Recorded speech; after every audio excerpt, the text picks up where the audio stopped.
అసలు ఎన్డీఎస్ఏ ఏర్పాటు చేయడం తప్పిదనము, ఇది రాష్ట్ర హక్కుల్లో చొరబడమే. This is on record. రాతపూర్వకంగా ఇచ్చిండు ఉత్తమ్ కుమార్ రెడ్డి. ఎన్డీఎస్ఏ ఏర్పాటునే తీవ్రంగా వ్యతిరేకించిండు ఉత్తమ్ కుమార్ రెడ్డి. ఇప్పుడు ఆయన గారికి ఎన్డీఎస్ఏ బైబిల్ అట, ఖురాన్ అట, భగవద్గీతనట. ఇన్ఫ్యాక్ట్ దిస్ ఎన్డీఎస్ఏ, సరే నువ్వు అన్న కూడా 2022లోనే వచ్చింది. 2022లో మన మేడిగడ్డ మీద రిపోర్ట్ ఇచ్చిన ఎన్డీఎస్ఏ చైర్మన్ చంద్రశేఖర్ అయ్యర్, అతుల్ జైన్, వీళ్ళిద్దరూ పోలవరం ప్రాజెక్టులో పనిచేసారు. వీళ్ళిద్దరూ పోలవరం ప్రాజెక్టులో పనిచేసినప్పుడు పోలవరం కొట్టుకుపోయింది. 7,000 కోట్ల రూపాయల నష్టం జరిగింది.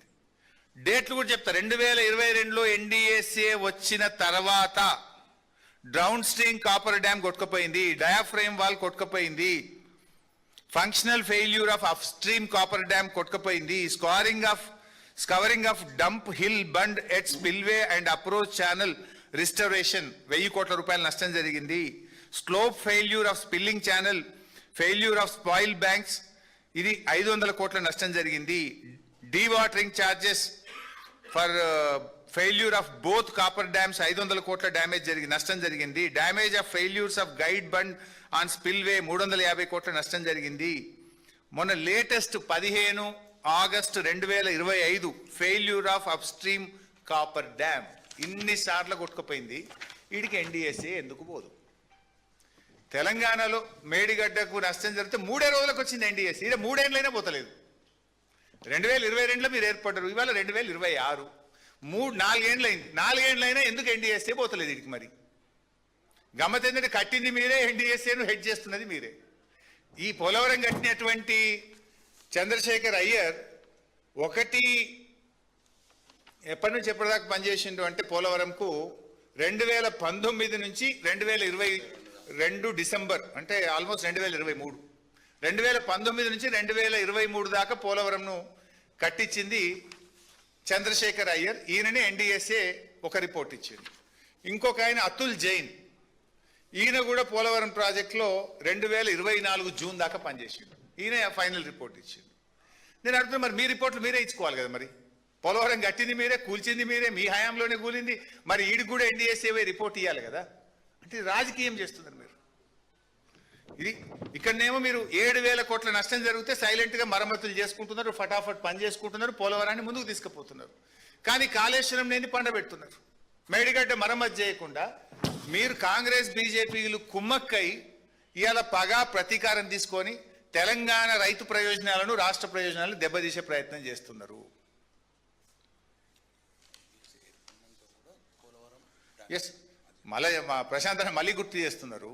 2022 జనవరి నుంచి ఎన్డీఎస్ఏ ఏర్పడ్డది కదా. 2022 జనవరి తర్వాత ఎన్డీఎస్ఏ ఏర్పడ్డ తర్వాత 6 సార్లు కూలింది పోలవరం. 6 సార్లు డ్యామ్ ఫెయిల్యూర్స్ అయినాయి. 6 సార్లు అయినా ఎన్డీఎస్ఏ పోలే. ఇప్పటికి 4 ఏళ్ళైనా ఎన్డీఎస్ఏ మర్రి చూస్తలేదు. ఇదే గోదావరి నది, అది ఇంకెక్కడో కాదు, మేడిగడ్డ కిందనే ఉంటుంది. ఇదే గోదావరి నది మీద కట్టిన పోలవరంకు మాత్రం పోదు. ఇది అఫీషియల్ రికార్డ్, ఇన్ఫర్మేషన్ యాక్ట్లో తెప్పించింది, నథింగ్ సీక్రెట్. 7,000 కోట్ల నష్టం తీసుకుపోయినేమో జైలు వేయరట. ఆ 7,000 కోట్ల నష్టం నష్టం చేసినోడు వచ్చి ఎన్డీఎస్ఏ రిపోర్ట్ ఇస్తాడు మేడిగడ్డ మీద 3 పిల్లర్లకు.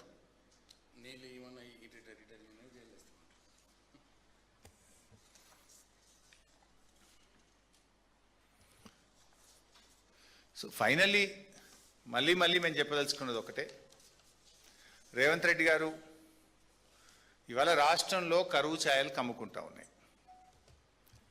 రాష్ట్రంలో రైతులకు, పరిశ్రమలకు, త్రాగునీటికి తీవ్రమైన ఇబ్బంది రాబోతుందని భారతదేశ ప్రభుత్వము, ప్రపంచవ్యాప్తంగా ఉండే శాస్త్రవేత్తలు ఈరోజు మనల్ని హెచ్చరిస్తూ ఉన్నారు. సో నువ్వు దయచేసి బేసిజాలు పక్కన పెట్టు. వేసిన విత్తనాలు మట్టిలోనే మాడిపోతున్నాయి. రైతుల కళ్ళల్లో కన్నీళ్లు తిరుగుతూ ఉన్నాయి.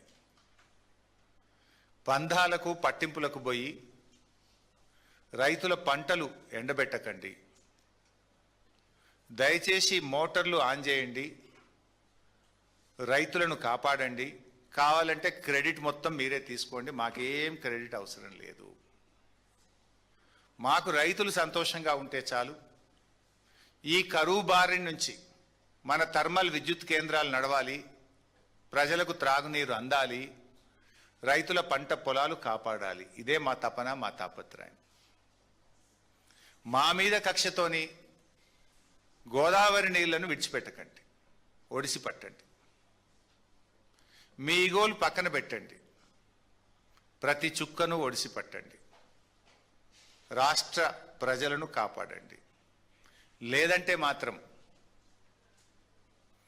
రాష్ట్రంలో ఏర్పడేటువంటి కరువు వల్ల జరిగే పరిణామాలు, ఎండిన ప్రతి పంటకు, రాలిన ప్రతి రైతు కన్నీటి చుక్కకు, ఆగిన ప్రతి గుండెకు, ప్రజల కష్టాలకు రేపు తెలంగాణ సమాజం మిమ్మల్ని దోషిగా నిలబెడుతుంది. జాగ్రత్త, ఖబర్దార్. Thank you.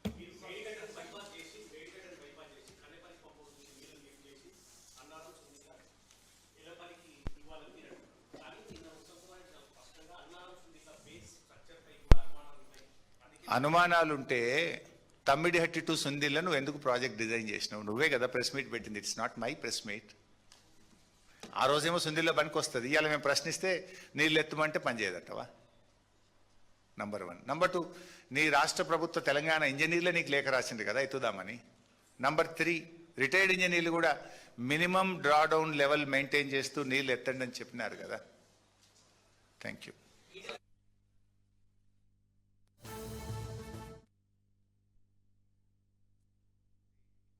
రాజేందర్ గారిని నేను కలవక మాట్లాడక చాలా సంవత్సరాలు, నెలలు అవుతా ఉన్నాయి. రేవంత్ రెడ్డికి ఏంటంటే తను ఇరకాటంలో పడ్డప్పుడల్లా ఎదుటి వాళ్ళ మీద బురద జల్లి తప్పించుకునేటువంటి ప్రయత్నం రేవంత్ రెడ్డి గారు చేస్తూ ఉంటారు. దానివల్ల రాజేందర్ గారు ఆయన ఆలోచనతో ఆయన మాట్లాడి ఉంటాడు. గత ప్రభుత్వంలో ఆయన భాగంగా ఉన్నాడు కనుక, ఆయనకి ఈ ప్రాజెక్ట్ మీద అవగాహన ఉంది కనుక, ఆ జిల్లా మంత్రిగా ఆయన పనిచేసింది కనుక ఆయనకు ఉండేటువంటి అవగాహనతో ఆయన మాట్లాడి ఉంటాడు. అంత మాత్రాన ఆయనకు నాకేం సంబంధం? Is different party, I mean a different party.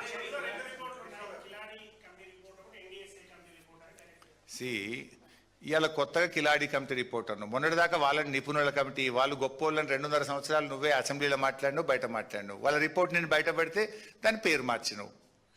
నిన్నటిదాకా వాళ్ళు గొప్పోళ్ళు, నేను ఇప్పుడు వాళ్ళ రిపోర్ట్ అంతా బయట పెడితే వాళ్ళు నీకు చెడ్డ పేరు పెడుతున్నావు, వాళ్ళని జైల్లో పెడతా అని మాట్లాడుతున్నావు.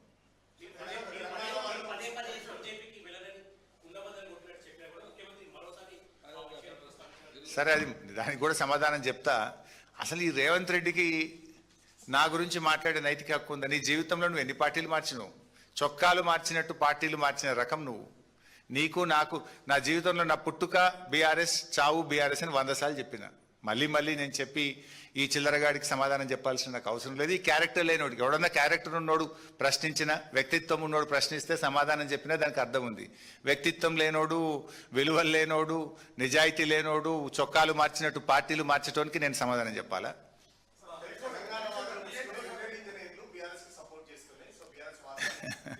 నిన్నటిదాకా అదే రిటైర్డ్ ఇంజనీర్ల రిపోర్ట్ పట్టుకొని అసెంబ్లీలో గొప్పగా మాట్లాడినావు కదా. నిపుణులు, ఈ నిపుణులే గొప్పగా చెప్పి నువ్వు మేడిగట్ట వద్దని అన్నావు.